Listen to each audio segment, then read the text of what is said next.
I'm going to give you 5 tips to sell way more food at your next farmer's market, and we're going to get into it right now.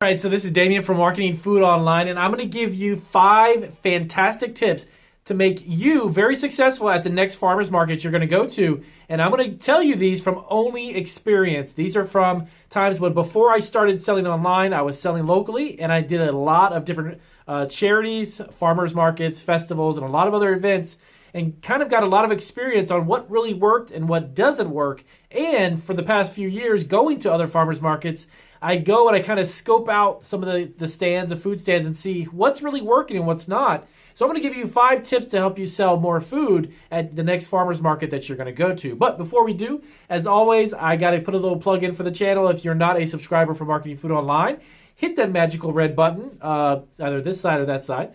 Hit that button and subscribe. We have over 500 videos that'll help you get your food product on retail store shelves, or if you're looking to be online, I've got a lot of great resources for getting your food business up and running online.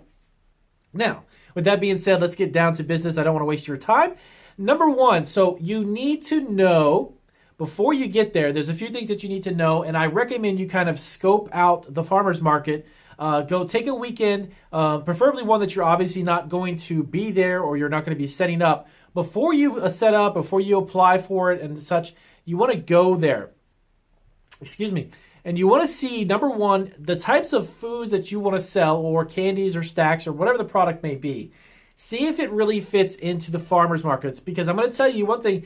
Not every farmer's market is going to be a suitable place for you to sell your product. And I know you're probably thinking that sounds a little odd. It's a farmer's market, but it's actually true. And to be honest with you, some of the ones that I've gone to, not as a seller, but actually as a buyer and as just doing a little research and finding out a little bit more about it, I've gone to farmer's markets where the types of products that we sell, or we were selling at the time, were not really something that I saw would sell very well there. The type of demographic, the type of customers that are walking around, the other types of food vendors that were there, a lot of times it may be a product that may not do all that great at a certain farmer's market. So you want to do a little bit of research, and a lot of times even you want to double check to make sure you're not doubling up on a vendor that's already selling a similar item, because it's going to make it really difficult for you to make any money if there's 2 or 3 other guys that are selling the same type of item or something similar. Now, in a lot of cases, the farmer's market, the owner or the director or the guy running the show,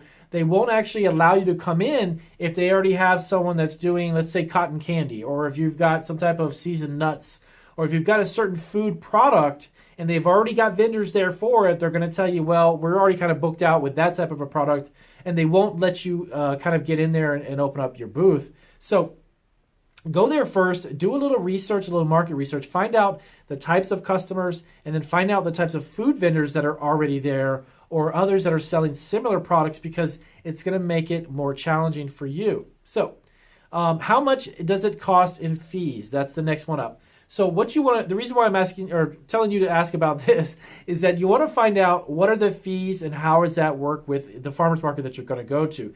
Now, there's a lot of different ways, believe it or not. It's not one singular way that farmers markets charge fees. You can actually be charged sometimes a flat fee, and they'll say, hey, Damien, you know what? You can get your 10 by 10 booth. It's going to be for the weekend, and it's going to be $200 a day. It's just a flat fee. You pay that up front, and then you open your booth and you begin to sell your products. And hopefully you obviously sell more than $200, because you don't want to just break even, obviously, and pay, make a profit that's just going to pay for your booth. You want to make more money than that. But you want to find out all of the fees and how much is it going to cost you overall. Some places actually charge you a fee to set up and then a percentage of what it is that you sell. It's not normally a really large percentage. I had a family member that did farmers markets in California, and they would charge about 3 to 5%, I believe it was, a flat fee. So if you sold $1,000, they would take 3% of that at the end of the day or at the end of the time frame over a couple of day period, however long that you're getting the booth. So keep in mind that farmers markets work differently. And even within your own city or your own county or your own state, one farmers market has the ability to operate differently than another. And that is something you want to be aware of, because if they're charging you a fee just to get in, you got to keep in mind you're going to have to sell at least that much to break even. And then on top of that, whatever you're selling, they're going to take a percentage. So then you need to, step up your game a little bit more, and then you need to sell even more product. So keep in mind that it's sometimes a flat fee plus a percentage, or it's just a flat fee right off the bat, and you got to keep that in mind as well. So how long is it that you're going to be there? Now, some farmers markets have set periods of time, and this is super important. The reason why I say this is it's normally to your best advantage to utilize a farmers market on a weekend. Obviously, a lot of farmers markets, believe it or not, are open from Monday all the way to Sunday in some cases.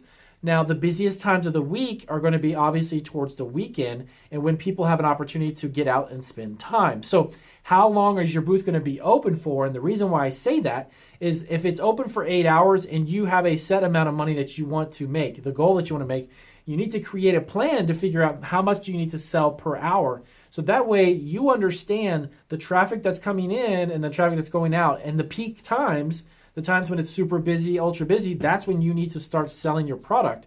And now keep in mind, farmers markets are places where you need to hustle your product.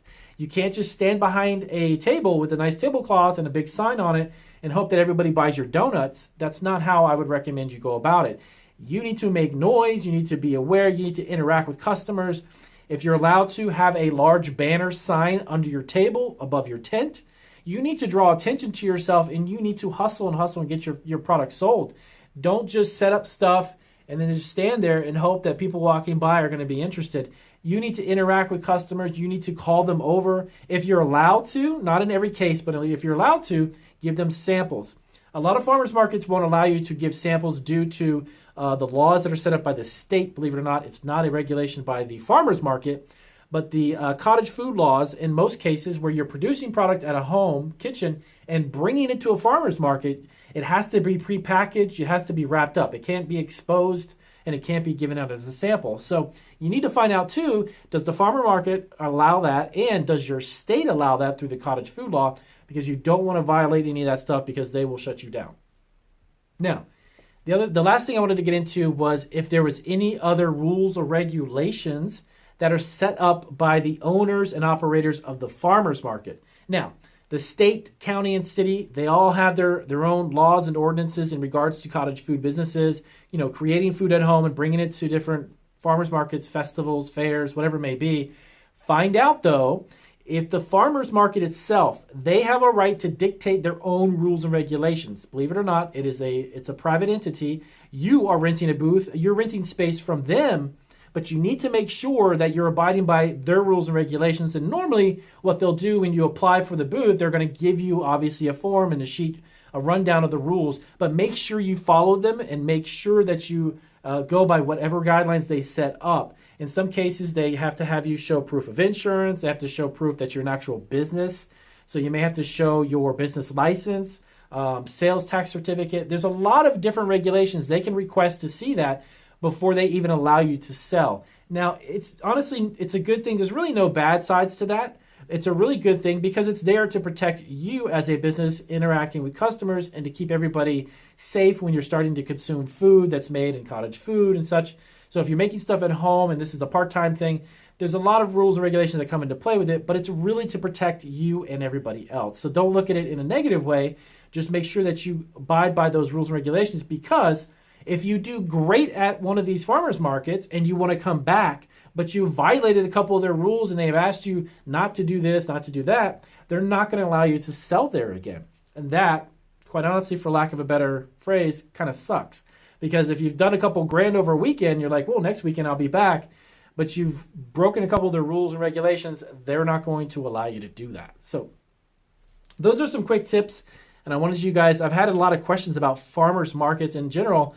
So I wanted to cover these 5 rules and 5 guidelines and some tips about how to really be successful at doing it. I have a handful of other videos actually within our YouTube channel. You can simply just do a search there in the top of the search box for our inside of our channel for other farmers market videos and to show you how to be successful at doing it. And we did that quite probably about a year and a half, I think 2 years, before we had transitioned into doing something more commercial. So we were trying to see if it would work. And the local thing is good. But of course, after 10 years of doing this online, now being in a commercially licensed facility, being online is really, really good compared to doing local events and such. But it's a great way to do local events and to get your feet wet as an entrepreneur and to try it, because you can get some really good feedback. You can get some actual customers to try your food and let you know, hey, this is great, or hey, this sucks, don't sell it again, or something to that effect. They probably won't be that mean. But make sure that you just get some local feedback, and then from there, it's a great way to grow a business. Justin's Nut Butter. If you're familiar with Justin's Nut Butter or not, I actually did a little quick video about how he successfully sold his business for $280 million.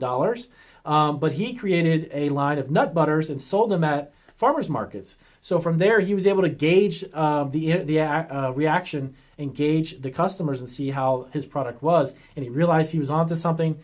12 years later, fast forward, he was given a check and is quite lucrative, quite wealthy right now. But his nut butter company started in farmers markets just like you guys. So I'll see you guys in the next video. If this was helpful as always, give me a big thumbs up. If you have any questions about the 5 things I covered, let me know down in the description and I will get to it as soon as possible. Thank you guys, and do take care.